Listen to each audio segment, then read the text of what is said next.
الحمد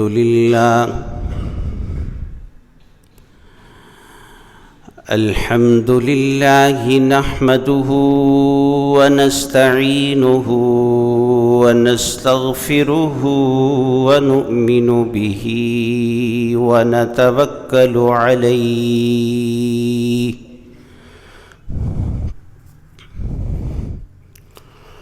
ونعوذ بالله من شرور أنفسنا ومن سيئات أعمالنا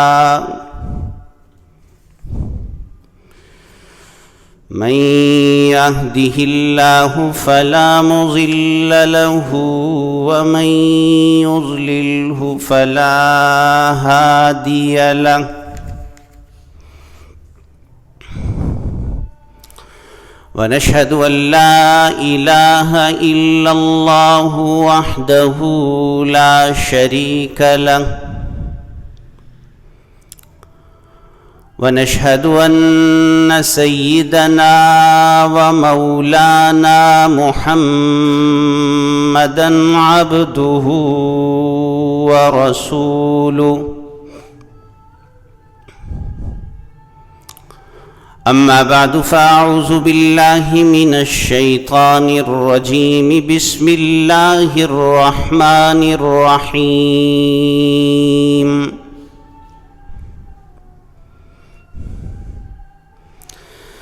ومن الناس من يشتري لهو الحديث ليضل عن سبيل الله بغير علم ويتخذها هزوا أولئك لهم عذاب مهين وَإِذَا تُتْلَى عَلَيْهِ آيَاتُنَا وَلَّى مُسْتَكْبِرًا كَأَن لَّمْ يَسْمَعْهَا كَأَنَّ فِي أُذُنَيْهِ وَقْرًا فَبَشِّرْهُ بِعَذَابٍ أَلِيمٍ إن الذين آمنوا وعملوا الصالحات لهم جنات النعيم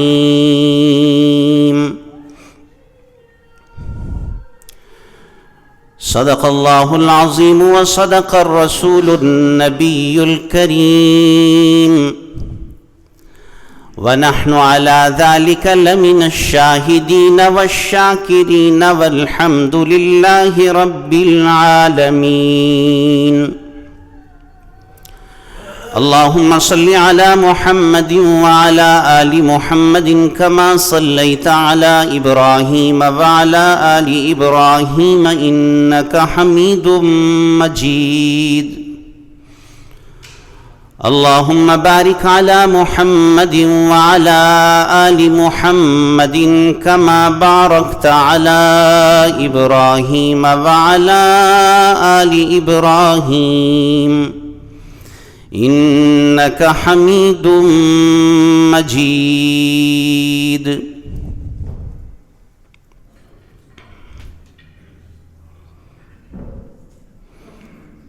حضرات سامعین گرامی قدر، معزز حاضرین مجلس، سورۃ اللقمان اس کے ابتدائی رکوع کی چند آیات کی تلاوت کی گئی۔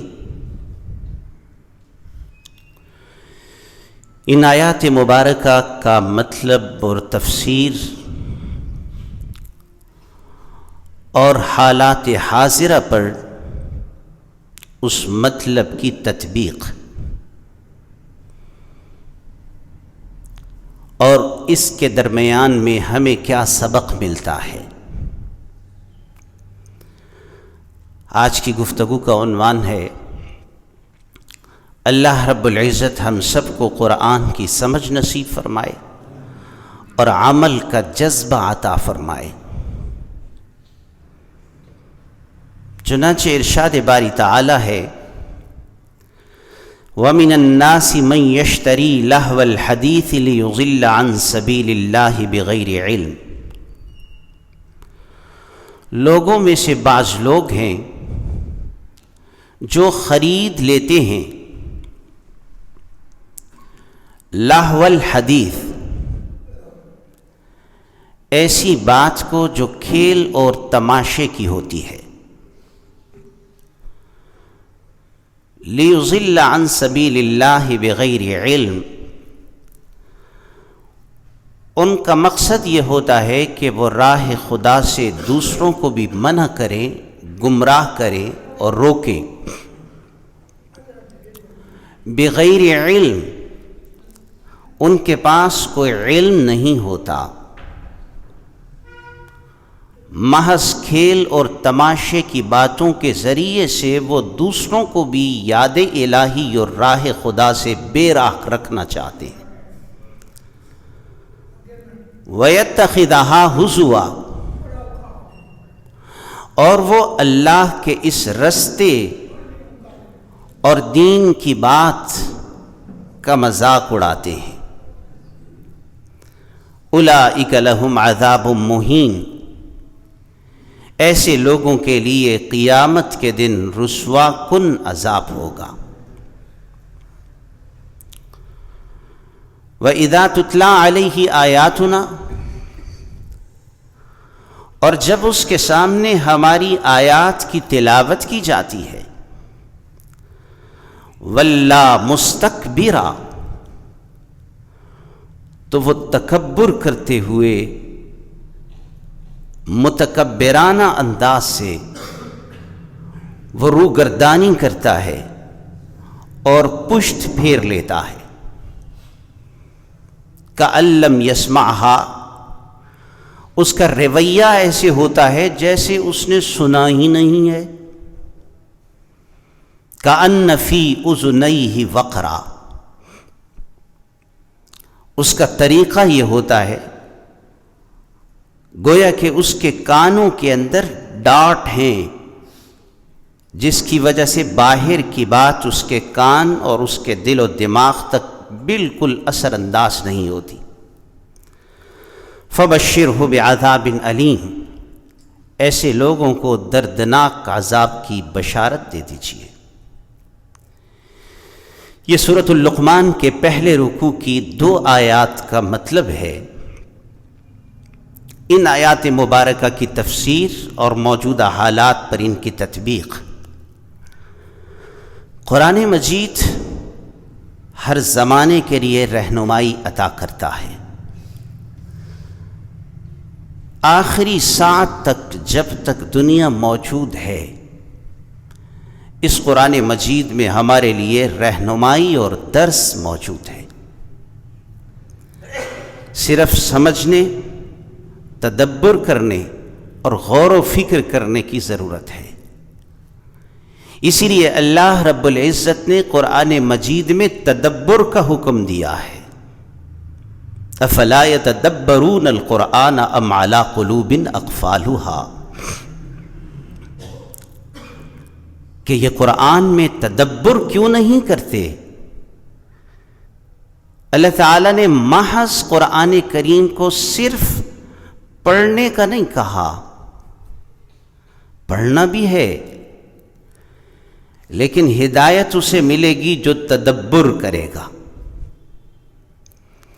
اور تدبر کا مطلب یہ ہے اس کی آیت کو پڑھا، اس کے مطلب کو سمجھا، اس میں غور و فکر کیا، اپنی عملی زندگی میں اس سے رہنمائی حاصل کرنے کے لیے سوچ و بچار کی، حالات حاضرہ پر اسے منطبق کیا اور اپنے آپ کو اس کے مطابق ڈھالنے کی جستجو کی، تو قرآن مجید اس کے لیے رہنمائی فراہم کرتا ہے۔ تو اللہ تعالیٰ فرماتے ہیں وَمِنَ النَّاسِ مَن يَشْتَرِي لَهْوَ الْحَدِيثِ، کچھ لوگ ایسے ہیں یشتری اشترا سے نکلا ہے۔ اشترا یشتری، اس کا مطلب ہوتا ہے خریدنا۔ ایک لفظ مشہور ہے، اخبارات میں بھی چھپتا ہے، مشتری۔ اخبار اشتہار ہوتا ہے مشتری ہوشیار باش۔ خریدار کو باخبر کرنے کے لیے مشتری کا لفظ بولا جاتا ہے۔ تو اللہ کہتے ہیں یشتری، کہ وہ خرید کے لے کے آتا ہے۔ خریداری یہ ہوتی ہے کہ اپنے پاس سے کوئی چیز اس کے عوض میں ادا کرنا اور دوسری چیز کو اس کے بدلے میں حاصل کرنا۔ یشتری، وہ خرید کے لے کے آتا ہے، یعنی قیمت بھی ادا کرتا ہے، اس کی عوض بھی دیتا ہے۔ یشتری، اور لے کے کیا آتا ہے اس کے بدلے میں؟ اس خرید و فروخت کا نتیجہ کیا نکلتا ہے؟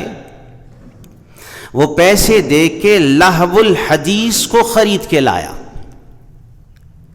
لہو اردو میں بھی بولا جاتا ہے، یہ لفظ کہتے ہیں لہو و لعب، اور اس کے الفاظ کا اگر ترجمہ کرنا ہو تو اس کا لفظی ترجمہ ہوگا کھیل اور تماشا۔ قرآن کریم میں اللہ رب العزت نے یہ لفظ متعدد مقامات پر بولا ہے، بلکہ دنیا کے متاع و اسباب کے متعلق بھی یہ لفظ اللہ تعالی نے اختیار فرمایا ہے۔ وَمَا الْحَيَاةُ الدُّنْيَا إِلَّا لَهْوٌ وَلَعِبٌ،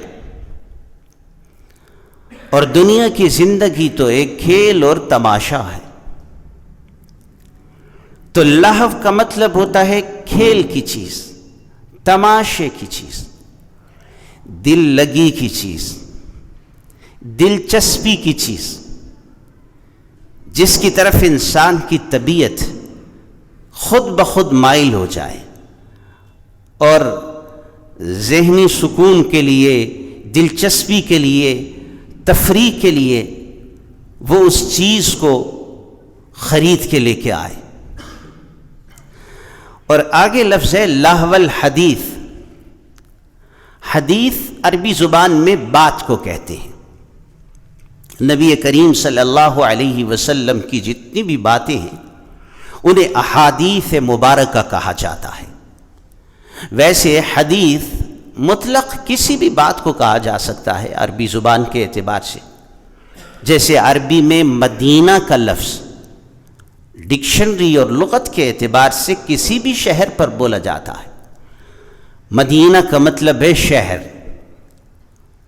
لیکن جب مدینہ کا لفظ آپ صلی اللہ علیہ وسلم کی نسبت سے بولا جائے تو اس سے مراد مدینہ منورہ ہوتا ہے۔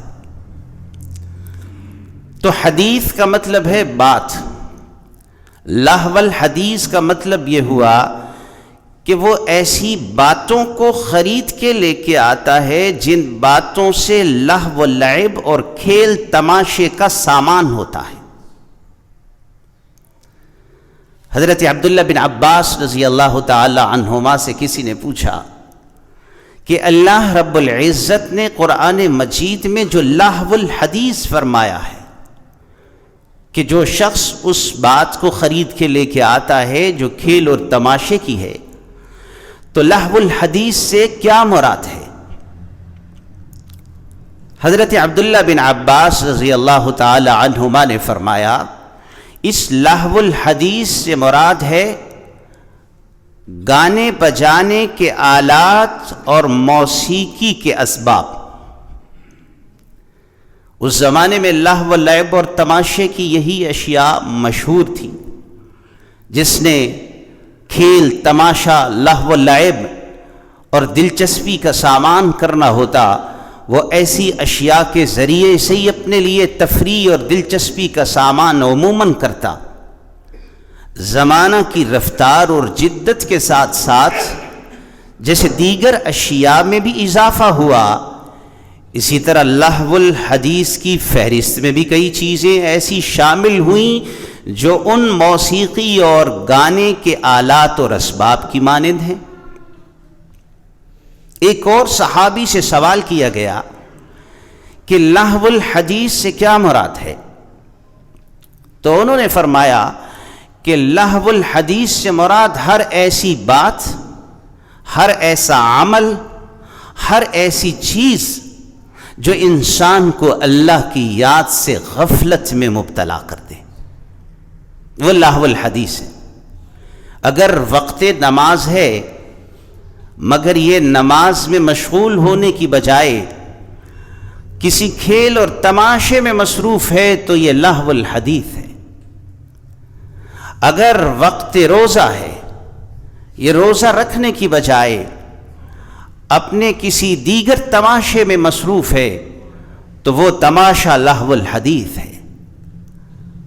غرض ہے کہ ہر ایسا عمل، ایسی بات، ایسی چیز، ایسا سامان، ایسے اسباب، ایسی تفریح اور اس طرح کے دلچسپی کے اسباب اور سامان جن میں مشغول ہو کر انسان اپنے فرائض دینیہ سے غافل ہو جائے، نماز سے غفلت برتے، روزے سے کوتاہی کا ارتکاب کرے، زکوٰۃ سے غافل ہو جائے، تو اس تفسیر کے مطابق جو یاد الہی سے اور فریضہ الہیہ سے انسان کو غفلت میں مبتلا کر دے وہ لہو الحدیث میں شامل ہو جائے گا۔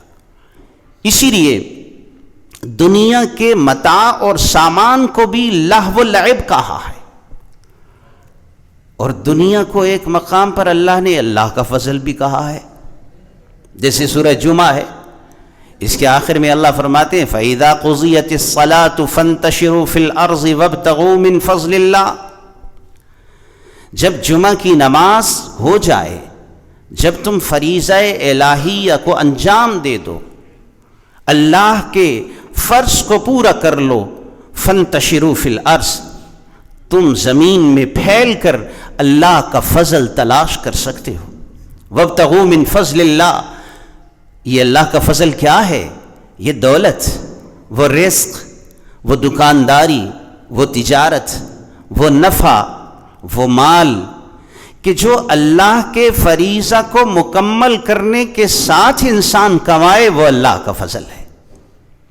اور اسی مال کو قرآن مجید میں اللہ تعالیٰ نے فتنہ بھی کہا ہے، انما اموالکم و اولادکم فتنہ، تمہارے مال فتنہ ہے، تمہاری اولاد فتنہ ہے۔ کون سا مال فتنہ ہے؟ کون سا مال شر ہے؟ کون سا مال اللہ کے فضل سے باہر ہے؟ وہ مال اور وہ دولت اور وہ اسباب رزق جو اللہ کے فریضے سے کوتاہی میں مبتلا کر دے، جو یاد الہی سے غافل کر دے، جو فرائض دینیہ سے انسان کو مشغول کر دے، وہ مال شر ہے، وہ مال فتنہ ہے، وہ مال لہو الحدیث ہے۔ اور جو مال یاد الہی سے انسان کو بے پرواہ نہ کرے، یاد الہی اور فریضہ دینیہ کو ادا کرنے کے ساتھ جو مال کمایا جائے وہ اللہ کا فضل ہے۔ ہمارے بعض ساتھی جب ان سے پوچھا جائے کاروباری زندگی چل رہا ہو تو وہ کہتے ہیں جی بڑا اللہ کا فضل ہے، جی دکان بڑی چل رہی ہے، تجارت بڑی عروج پر ہے، کمپنی ٹھیک چل رہی ہے، جی اللہ کا فضل ہے۔ لیکن اللہ کو معلوم ہے کہ یہ اللہ کا فضل ہے یا نہیں ہے۔ کبھی مال کی کثرت اس لیے ملتی ہے کہ آزمائش ہوا کرتی ہے، کبھی مال کی کثرت اس لیے ملتی ہے کہ فضل ہوا کرتی ہے۔ قارون کو بھی مال ملا تھا، اتنا مال لتنوء ان مفاتحہ لتنوء بالعصبۃ اولي القوہ، اس کے خزانوں کی چابیاں ایک بہت بڑی جماعت اٹھایا کرتی تھی۔ کیا قارون کے لیے وہ مال اللہ کا فضل بنا؟ ہرگز نہیں، وہ مال تو اس کی تباہی کا سامان بنا۔ فرعون کے پاس بھی مال و اسباب بہت زیادہ تھا، شداد کے پاس بھی اسباب بڑے تھے، جس نے دنیا میں اپنی جنت کا سامان کرنے کی کوشش کی، لیکن اس کا مال، اس کے اسباب اس کے لیے کثرت اور فراوانی کے باوجود اللہ کا فضل نہیں تھے۔ اس لیے اپنے اپنے مال کے متعلق، چاہے وہ کثرت کے ساتھ ہے چاہے وہ فراوانی کے ساتھ ہے، یہ جملہ کہنے سے پہلے ذرا سوچ لیجئے کہ میرے لیے یہ مال اللہ کا فضل ہے یا اللہ کی طرف سے آزمائش اور فتنہ۔ اگر یہ مال فرائض دینیہ سے انسان کو غافل نہیں کر رہا تو یہ مال اللہ کا فضل ہے، اور اگر یہ مال انسان کو فرائض دینیہ سے غفلت میں مبتلا کر رہا ہے تو یہ آزمائش ہے، یہ فتنہ ہے، یہ اللہ کا فضل نہیں ہے۔ تو فرمایا وَمِنَ النَّاسِ مَن يَشْتَرِي لَهْوَ الْحَدِيثِ، جو آدمی خرید کے لے کے آتا ہے ایسی بات کو جو کھیل اور تماشے میں اسے مصروف کر دے، لِيُضِلَّ عَن سَبِيلِ اللَّهِ بِغَيْرِ علم، تاکہ وہ اس کے ذریعے سے دوسروں کو بھی اللہ کے رستے سے روکے اور منع کرے اور گمراہی میں مبتلا کرے۔ اس کی غرض بھی بتا دی اور اس کا مقصد بھی بتا دیا۔ لِيُضِلَّ عَن سَبِيلِ اللَّهِ، وہ کھیل تماشا اس لیے لے کے آیا تاکہ دوسرے کھیل تماشے میں لگ کر اللہ کی یاد سے غافل ہو جائیں۔ لِيُضِلَّ عَن سَبِيلِ اللَّهِ، وہ گمراہی میں مبتلا ہو جائیں، وہ اللہ تعالیٰ کے رستے سے بھٹک جائیں، وہ اللہ کی یاد میں مصروف نہ رہیں۔ لِيُضِلَّ عَن سَبِيلِ اللَّهِ، اللہ کی یاد اور اللہ کے رستے سے غافل کرنے اور بے راہ کرنے کے لیے جو خرید کے لے کے آیا۔ مزید برآں اس کے ایک جرم کا اور تذکرہ فرمایا، وَيَتَّخِذَهَا هُزُوًا، ساتھ ساتھ وہ اللہ کے رستے کا مذاق بھی اڑا رہا ہے، اس کی توہین بھی کر رہا ہے، اس کا استہزاء بھی کر رہا ہے۔ یہ دو بہت بڑے جرم اور گناہ ہیں، اللہ کے رستے سے دوسروں کو روکنا اور اللہ کے رستے کا مذاق اڑانا۔ اللہ کہتے ہیں ان جرموں کی جو سزا ہے، اولئک لہم عذاب مہین، یہ رسوا کن عذاب کی صورت میں اسے ملنے کے لیے اللہ کی طرف سے تیاری ہے۔ اولئک لہم عذاب مہین، لیضل عن سبیل اللہ، یاد الہی سے غافل کرنے کے لیے۔ یہ جس شخص کے متعلق آیات نازل ہوئیں اس کا نام ہے نضر بن حارث۔ یہ ایک شخص تھا، مکے کے سرداروں میں سے تھا، اور اسلام کا شدید ترین مخالف تھا اور سیاح تھا، سیر و سیاحت میں بڑا وقت گزارتا تھا۔ جیسے آج بھی دنیا کے اندر سیر و سیاحت کے لیے بڑی دور دور اسباب سفر طے کرتے ہیں، یہ بھی سیاح تھا۔ کبھی ایران کا سفر، کبھی مصر کی جانب سفر، فلسطین کا سفر، شاہان عجم کے درباروں میں اسے رسائی بھی تھی، مختلف بادشاہوں سے ملاقاتیں بھی تھی، بڑا آدمی تھا، سردار تھا، چودھری تھا۔ آپ صلی اللہ علیہ وسلم مکہ مکرمہ کے بازار، گلی، مینا، عرفات، مزدلفہ، مختلف مقامات پر جہاں چند افراد کے مجموعے کو دیکھتے آپ ان کو مخاطب فرماتے اور پیغام حق سناتے اور قرآنی آیات کی طرف دعوت دیتے۔ یہ چونکہ مخالف تھا، اس نے آپ صلی اللہ علیہ وسلم کی دعوت کو روکنے کے لیے اور آپ کے پیغام کو دبانے کے لیے اس شخص نے جہاں یہ جاتا تھا سیاحت کے لیے، سفر کے لیے، ان سے وہاں سے دلچسپی کے اسباب اور سامان اس نے مہیا کیے، وہاں سے قصے اور کہانیوں کی بکس اور کتابیں خرید کے لایا۔ چنانچہ ایران میں بڑے مشہور تھے قصے رستم کے، اسفندیار کے، اسی طرح دیگر ممالک میں جو وہاں کے پہلوانوں کے قصے ہوتے تھے، وہاں کے جو لطائف و ظرائف ہوتے تھے، وہ قصے اور کہانیوں کی کتابیں خرید کے مکے میں لے کے آیا۔ اور حضرت عبداللہ بن عباس رضی اللہ تعالیٰ عنہما فرماتے ہیں اس کے ساتھ یہ ایک اداکارہ، آج کی زبان میں، پہلے زمانے میں اس کا نام تھا مغنیات، قینات، اداکارہ بھی خرید کے لے کے آیا، ایکٹریس بھی ساتھ لے کے آیا۔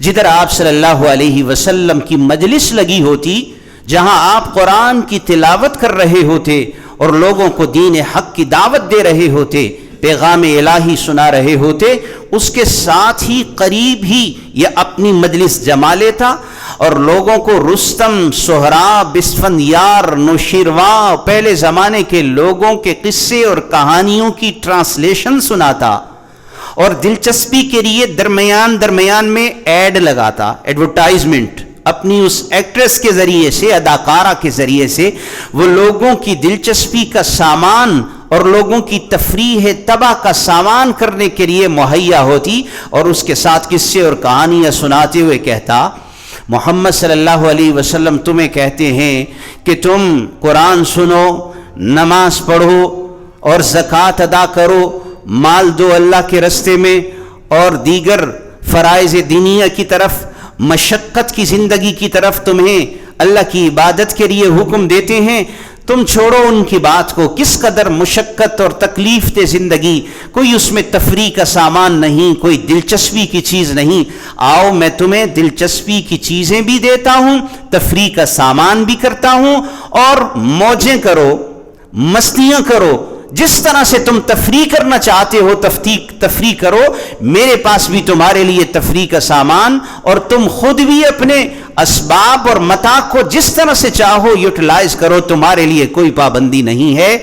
ایسی دو مجلسیں لگی ہوں تو لوگوں کا رجحان عام طور پہ آج بھی اگر ہم دیکھیں، اگر ایک مسجد کے ساتھ ایک جگہ میں نے دیکھا، مسجد کی دیوار کے متصل سینما بنا ہوا تھا، جو مسجد کے مؤذن، مسجد کے امام تھے، وہ تھانے میں گئے، کچہری میں گئے، عدالت میں گئے کہ ہماری مسجد کے ساتھ تو نہ بنایا جائے، مسجد بنے ہوئے 40 سال ہو گئے ہیں اور یہ تقریباً 2-3 سال سے انہوں نے بنا رکھا ہے۔ تو عدالت سے، تھانے سے جو کیس جیتا، وہ سینما والے کے حق میں فیصلہ ہو گیا کہ سینما مسجد کے ساتھ ٹھیک ہے، تم اپنا کام کرو، وہ اپنا کام کرتے رہیں۔ اللہ ہمارے معاشرے کو ہدایت نصیب۔ بے ضمیری اور بے حسی کی انتہا ہے۔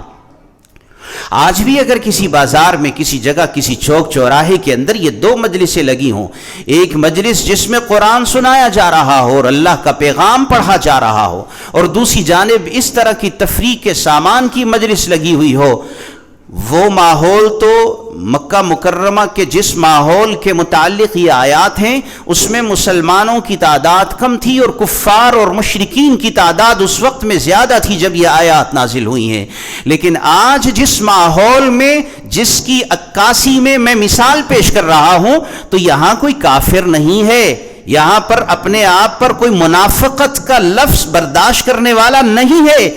دعویٰ یہی ہے سب کا کہ میں مسلمان، ہم مسلمان، بلکہ اسلام میں بھی آگے اور پختہ اور کمال کا دعویٰ۔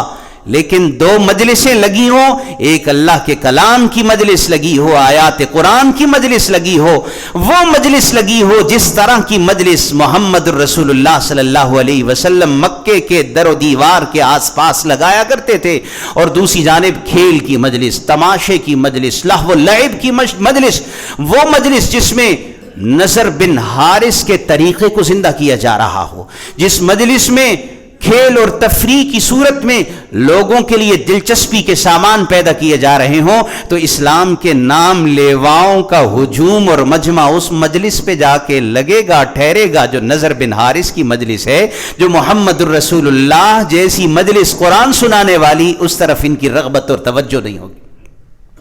تو قرآن ہمیں رہنمائی دیتا ہے، اپنے ایمان کو ٹٹولیں، اپنے ضمیر کو جھنجھوڑیں، تم کس جگہ پر کھڑے ہو، تمہارے ایمان کا کیا لیول ہے، کہاں پر کھڑے ہو تم، اپنے ایمان کے متعلق سوچو، کیا تمہارا ایمان تمہیں اللہ کے ہاں سرخروئی، کامیابی اور جنت دلانے کے قابل بھی ہے یا نہیں ہے؟ محض صرف دعوے ہیں اور اللہ کے فضل کی صدائیں ہیں، ہے بھی اللہ کا فضل یا نہیں، اس کو پرکھنے کی ضرورت ہے۔ فرمایا لیضل عن سبیل اللہ بغیر علم، تاکہ وہ اللہ کے رستے سے روکے دوسروں کو بغیر علم۔ ایک تو یہ غرض ہے کہ وہ اس لیے مجلس لگا رہا ہے کہ اللہ کے رستے سے دوسروں کو غافل کرے اور گمراہ کرے، اور دوسرا وَيَتَّخِذَهَا هُزُوًا، وہ مذاق بھی اڑاتا ہے اللہ کے رستے کا۔ حضور صلی اللہ علیہ وسلم کا مذاق اڑاتا تھا، آپ صلی اللہ علیہ وسلم کے صحابہ کا مذاق اڑاتے تھے، آپ صلی اللہ علیہ وسلم کے رستے کا مذاق اڑاتے تھے۔ ایک پتے کی بات کروں، آپ یہ نہ سمجھے کہ میں آپ کے خلاف بات کر رہا ہوں، میں بھی اس معاشرے کا حصہ ہوں۔ حضرت مولانا ادریس کاندیلوی رحمۃ اللہ علیہ بہت بڑے اللہ کے ولی گزرے ہیں، بہت بڑے اللہ کے ولی، جامعہ اشرفیہ کے استاذ تھے۔ آج سے تقریباً کوئی 30-40 سال قبل ان کے پاس ایک مسجد کا امام آیا، مسجد کا امام آ کر کہتا ہے کہ حضرت میرے مسجد کے لوگ اور محلے کے لوگ مجھے برا بلا کہتے ہیں. حضرت نے فرمایا کیوں برا بلا کہتے ہیں؟ وجہ کیا ہے؟ دو وجہ ہو سکتی ہیں برا بلا کہنے کی. یا تو وجہ یہ ہو سکتی ہے کہ واقعی اس کے اندر کوئی خرابی ہے اس لیے اسے برا بلا کہتے ہیں، تو پھر تو تم مستحق ہو، لوگ یہی کہیں گے، وہ تمہاری تعریف تو نہیں کریں گے اگر تم غلط کام کرو گے تو. دوسری وجہ برا بھلا کہنے کی یہ وجہ بھی بعض دفعہ ہوتی ہے کہ یہ حق بیان کرتا ہے. اللہ والے فرماتے ہیں اگر تم حق بیان کرو تو سنت اللہ یہی ہے کہ کچھ لوگ تمہارے خلاف ہو جائیں گے. اور انبیاء کا طریقہ شروع سے چلا آ رہا ہے.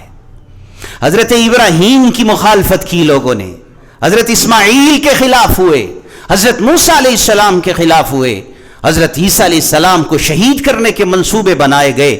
آپ صلی اللہ علیہ وسلم کو شہید کرنے کے لیے 20 مرتبہ منصوبہ سازی کی گئی. کبھی بکری کے گوشت میں زہر ملا کر، کبھی آپ صلی اللہ علیہ وسلم کو نیچے بٹھا کے اوپر سے پتھر گرا کر، کبھی آپ صلی اللہ علیہ وسلم کو ایک درمیانی پہاڑی درے سے منافقین نے منصوبہ بنایا دھکا دے کر آپ کو شہید کر دیا جائے. 20 مرتبہ منصوبے سازی کی گئی حق کو بیان کرنے کی پاداش میں. یہی وجہ ہے اسلام کے خلفاء کی شہادتیں ہوئی ہیں. حضرت عمر شہید ہو گئے، حضرت عثمان شہید ہو گئے، حضرت علی شہید ہو گئے، حضرت حسین شہید ہو گئے. اسلام کی داستان شہادتوں سے بھری ہے. یہ شہادتیں حق کو بیان کرنے کی پاداش میں تھیں. فرمایا دو وجہ سے مخالفت ہو سکتی ہے تیری. یا تو تیرے اندر کوئی مسئلہ ہے جس کی وجہ سے تیری مخالفت کرتے ہیں، اگر مسئلہ ہے کوئی بات ہے تو میں بھی تجھے یہی کہوں گا کہ اپنی اصلاح کر. اور اگر حق کی وجہ سے تیری مخالفت کرتے ہیں کہ تو حق بیان کرتا ہے، ہوتی ہے اس وجہ سے بھی مخالفت، حق بیان کرنے کی وجہ سے بعض دفعہ اپنے بھی خلاف ہو جاتے ہیں. اللہ اکبر. لوگ سمجھتے ہیں کہ مولوی صاحب کو نماز کی، روزے کی اور تسبیحات کی اور فضائل کی باتیں کرنی چاہیے. یہ ہمارے دلوں کی نیتوں کے ٹٹولنے اور ہمارے معیار کو پرکھنے کے حوالے سے ہمارے سامنے سٹینڈرڈز نہ رکھیں. ہم شادیوں میں، بیاہوں میں، نکاحوں میں، غمیوں میں، خوشیوں میں، اپنے پروگراموں میں جو مرضی کرتے رہیں. ہمیں اس کے متعلق یہ کوئی درس نہ دیں، لیکچر نہ دیں، ہمیں یہ لیسن نہ دیں. قرآن نے تو سارے لیکچر دیے. قرآن پوری کی پوری زندگی کے متعلق رہنمائی فراہم کر رہا ہے. قرآن کہتا ہے عبادات میں بھی درس ہے، معاملات میں بھی سبق ہے، معیشت کو بھی ٹھیک کرو، سود کا بھی خاتمہ کرو، اپنی تجارت اور لین دین کو بھی اسلام کے اصولوں کے مطابق ڈھالو. کوئی ایسی زندگی کی کوئی ایسا پہلو نہیں ہے کہ قرآن اس بارے میں رہنمائی نہ کر رہا. پھر مولوی اگر حق بیان کرے گا تو وہ ساری باتوں میں حق بیان کرے گا. وہ اگر کسی ایک چیز میں حق بیان کرے گا عبادات میں. ہمارے دوست یہاں بیٹھے ہوئے ہیں. ایک مرتبہ ایسا ہوا مینا کے اندر ہم ایک خیمے میں گئے اکٹھے 2-4 ساتھی. تو ہمارے جو حاجی دوست ہوتے ہیں وہ فضیلتیں سننے کے بڑے عادی ہوتے ہیں. جس نے حج کیا ساری زندگی کے گناہ معاف. ٹھیک ہے فضیلتیں بھی ہیں، لیکن حاجی صاحب یہ بھی ہے، آپ صلی اللہ علیہ وسلم نے فرمایا من حج، جس نے حج کیا اور اپنے آپ کو پاک نہ کیا، اس نے زبان کی غلط باتوں سے توبہ نہ کی، اس نے اپنے دل کو صاف نہ کیا، اس کا حج اللہ تعالیٰ اس کے منہ پر مار دیتے ہیں. اور یہ بھی ہے کہ کچھ لوگ ایسے ہوں گے یحجون للنزہہ، وہ اس لیے حج کرنے جائیں گے کہ یار ذرا سیر و سیاحت کرائیں. وہ سیر و سیاحت کے لیے حدیث ہے، نزہہ کے لیے حج کریں گے. تو جب ہم اپنے دوستوں میں اس طرح کا مذاکرہ کرتے ہیں تو وہ ساتھی کہتے ہیں جی تہاڈیاں گلاں سن کے تے سانوں لگدا ساڈا تے حج ہی نہیں ہویا. بھائی حج اس لیے کرو کہ اللہ میری زندگی کو تبدیل فرما دے. اگر پہلے میں 10 باتوں میں جھوٹ بولتا تھا، اب میں کم ہو جاؤں، نیچے آ جاؤں، صداقت اختیار کر لوں، معاملات کی صفائی کر لوں. یہ حج کہ جس نے 10 حج کر لیے، 20 حج کر لیے، لیکن اپنی زندگی کو پاک نہیں کیا، اپنے معاملات کی اصلاح نہیں کی ہے، یہ حج کرنا فضائل سن کے معلوم نہیں کہ اللہ کے ہاں اس کا وزن بھی ہوگا یا نہیں ہوگا. اس حج کا وزن ہوگا، اس نماز کا وزن ہوگا جو نماز انسان کو گناہ سے روک دے اور اس کی زندگی کو تبدیل کر دے۔ فاروق اعظم رضی اللہ تعالیٰ عنہ کے زمانے میں ایک خاتون کو ایک نوجوان نے پیغام بھیجا، تم سے ملاقات کرنا چاہتا ہوں۔ اس نے کہا ایک شرط ہے، فاروق اعظم کے پیچھے 40 دن نماز با جماعت ادا کرو۔ اس نے کہا کوئی بات نہیں، 40 دن نماز ادا کرنا، جو عشاق زار ہوتے ہیں وہ سالوں کی ریاضتیں بھی محبوب کی خاطر گوارا کرنے کے لیے بےتاب رہتے ہیں، تو یہ 40 دن کی نمازیں ہیں، پڑھ لیتا ہوں۔ فاروق اعظم کے پیچھے تکبیر اولیٰ کے ساتھ 40 دن کی نمازیں ادا کرنے کے بعد اب اس کی جانب سے پیغام آ رہا ہے ملاقات کرنے کے لیے آؤ، آ نہیں رہے۔ اس نے کہا کہ جس سے تم نے ملا دیا ہے وہ ادھر آنے نہیں دے رہا۔ جس کی نماز اس کی زندگی کو تبدیل کر دے، جس کا حج اس کی زندگی کو تبدیل کر دے، اس کا حج اور اس کی نماز حقیقت میں وہ حج اور وہ نماز ہے جو اللہ کو مطلوب ہے۔ اللہ اکبر۔ تو مولانا ادریس رحمت اللہ علیہ نے فرمایا اگر تو تیرے اندر کوئی بات ہے جس کی وجہ سے لوگ تجھے برا بلا کہہ رہے ہیں تو میں بھی تجھے کہوں گا اپنی اصلاح کر، ٹھیک کر اپنے آپ کو۔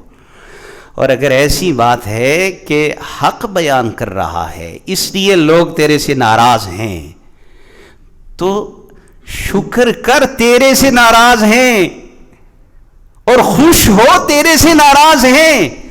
اگر تو بیچ سے نکل جائے تو یہ ان سے ناراض ہو جائیں گے جنہوں نے تجھے حق سکھایا ہے، اور اگر ان سے ناراض ہو گئے تو ایمان ختم، تیرے سے ناراض ہوئے تو ایمان ہے۔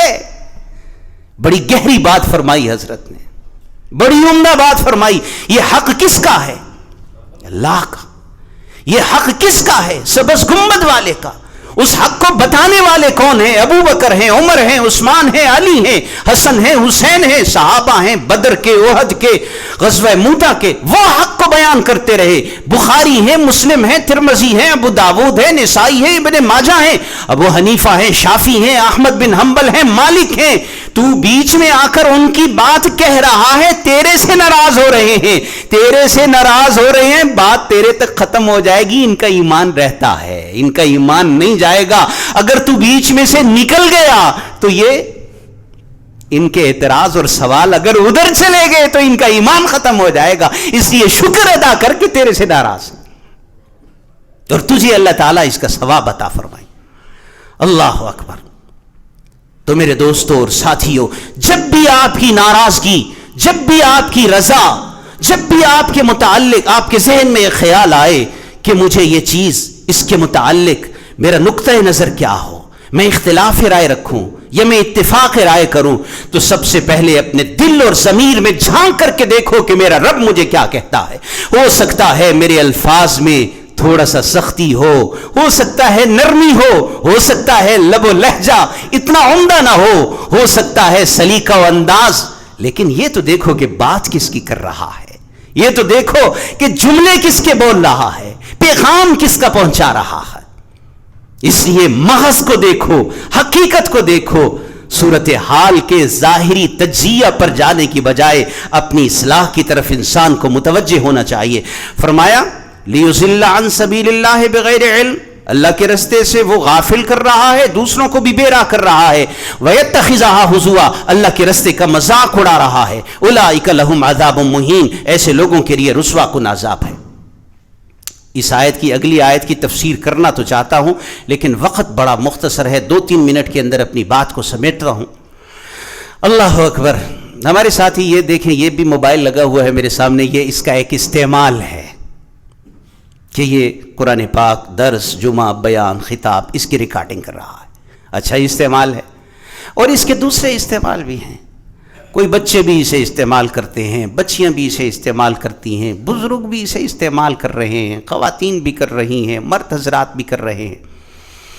اللہ اکبر۔ میرے دوستو، اپنی تنہائی، نجی زندگی اور یکسوئی اور خلوت کی زندگی کو اللہ کی فرما برداری کے مطابق لے کے آ جاؤ۔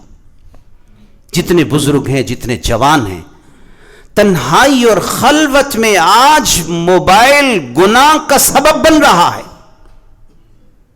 جلوت کے اندر دوسروں کے سامنے ہم اس کے اچھے استعمال کرنے کی عادت کا مظاہرہ کر رہے ہوتے ہیں، لیکن تنہائی اور خلوت کے اندر یہ ہمیں غلط رستے کی طرف لے جانے کا سبب بن رہا ہے۔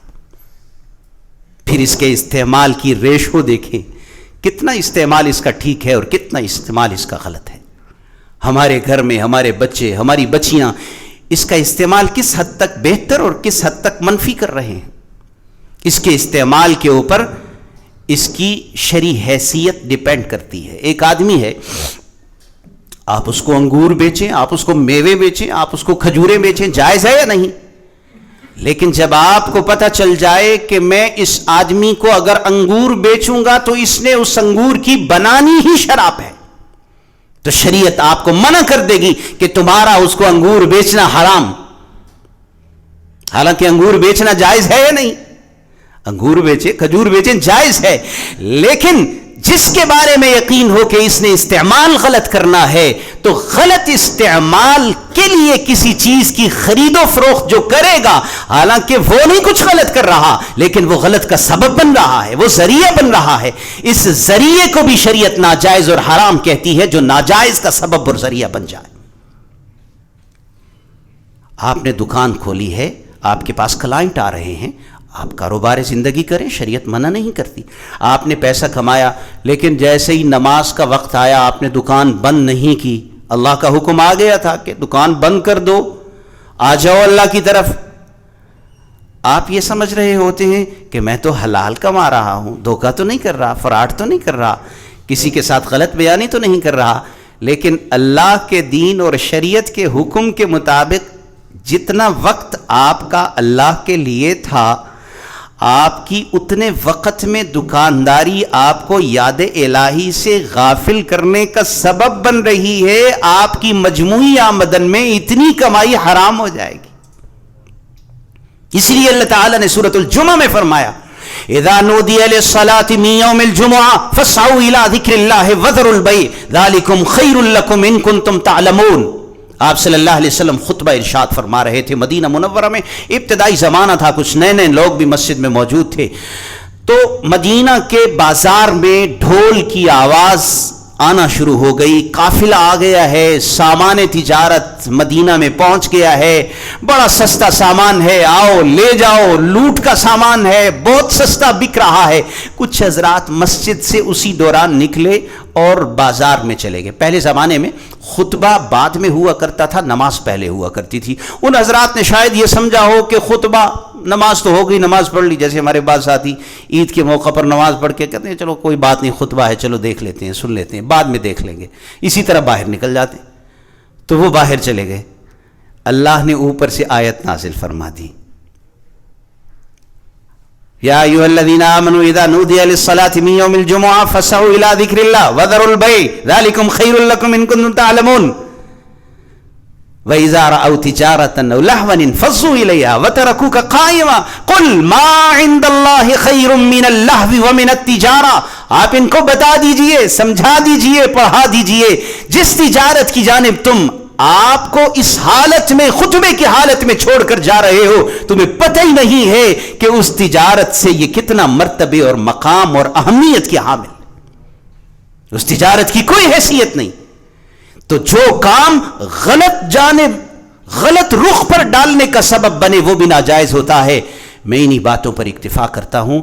ان آیات کی روشنی میں اللہ تعالی ہم سب کو اپنی زندگی کی اصلاح کی توفیق عطا فرمائے۔